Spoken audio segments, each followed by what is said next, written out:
Warning: our YouTube channel and its videos may contain scenes, language, and content that may not be appropriate for all audiences.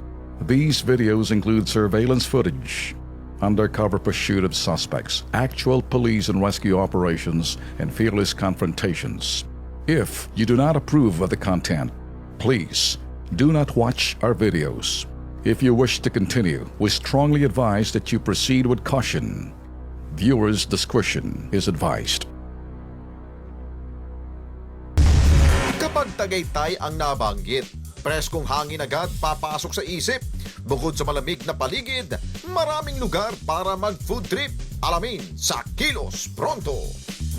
Ito, Ben, unang araw ngayon ng Disyembre at ramdam na ho ang Pasko. Ikaw ba, Ben? Ako, Feel mo na ba? Nafe-feel ko na. O, saan bang lugar na pwedeng puntahan? Dito sa Tagaytay City, ang malamig. Yan, Kaya ako. doon po tayo kumain. Panoorin natin to.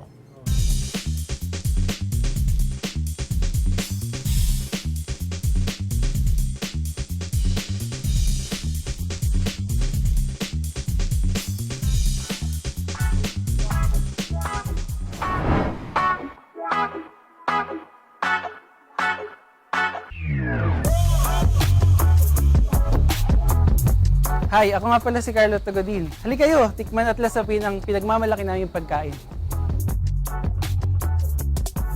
Sa magandang ambience at makulay na menu, akalain mong mahal kumain dito sa Verde View Restaurant. Pero ang totoo, suwak sa budget ang mga pagkaing Pinoy dito.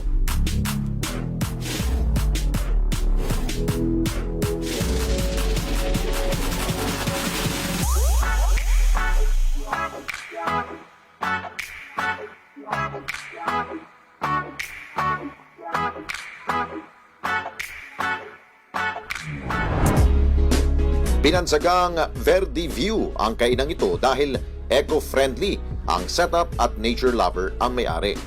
Isa rin ito sa mga kauna-unang restaurant na itinayo malapit sa Tagaytay. Nag-start kasi kami talaga, yung business namin is from hardware.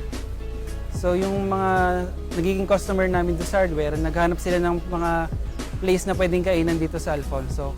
So yung mother ko, open talaga siya sa mga business. So naisipan niya na mag-open ng isang restaurant. So, nag-start lang kami sa mga simpleng dishes tulad ng mga specialty na bulalo, boneless bangus, crispy tawilis. Ayan, yung mga binabalik-balikan dito sa Tagaytay hanggang sa nakilala siya at nag-boom.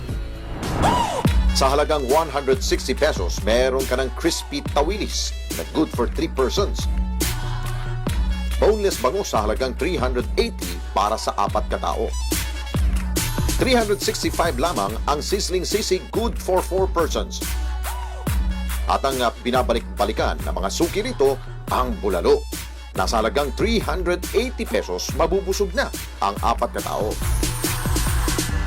At dahil malapit ng Pasko, tampok din ang napakasarap na hot chocolate na ito na nagkakalaga lamang ng 50 pesos kada tasa. Usually kasi dito sa Tagaytay, coffee talaga yung pinakang hinahanap na best kasi gawa nga sa climate. Then dito sa Alfonso, ang pambato naman namin is yung chocolate.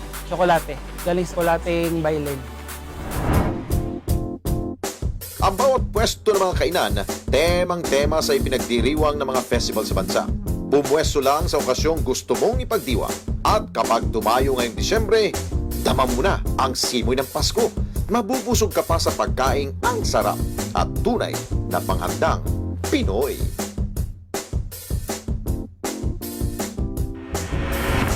Nagutom ako doon. Kahit na sino ba naman hindi magugutom dyan? Makikita mo yung mga ulam dyan. Tapos, tamantala tayo dito, nagtatrabaho. Puro kain yung...